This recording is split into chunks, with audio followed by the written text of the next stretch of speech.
们怎么采茶哦。游客在树下好奇地抬头望着油茶树，提出各种疑难杂症。导览员陈家军仔细解释，而他也正是这家茶坊第2代的接班人。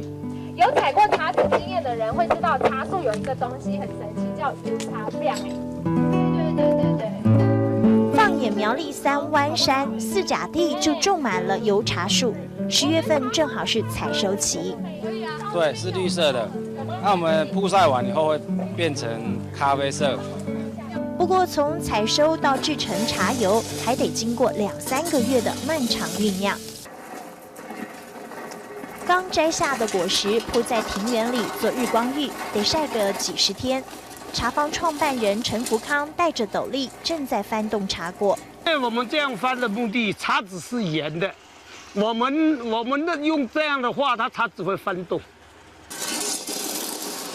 每年得要处理60吨茶果，说着说着，才过2小时，陈福康又跑到了庭院，因为雨要来了。一片先熟，一片要早会先熟的，该吃呗还蛮爱，早会先熟了。一滴雨都不能沾到，否则品质会变差。一切得要靠老天爷吃饭，完全不能让碰到一滴雨的时候，那个是在短短2-3分钟要把这好几吨的茶籽要收起来。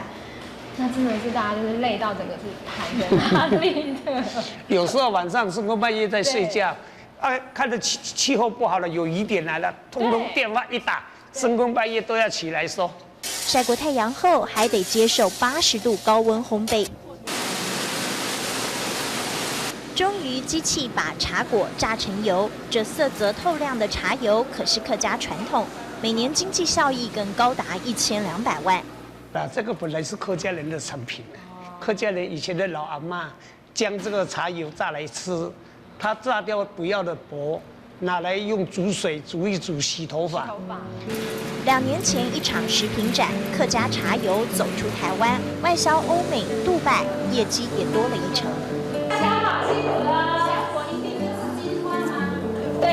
制作茶油过程繁琐，幸好客家人天生刻苦耐劳，才足以让茶油飘香海外。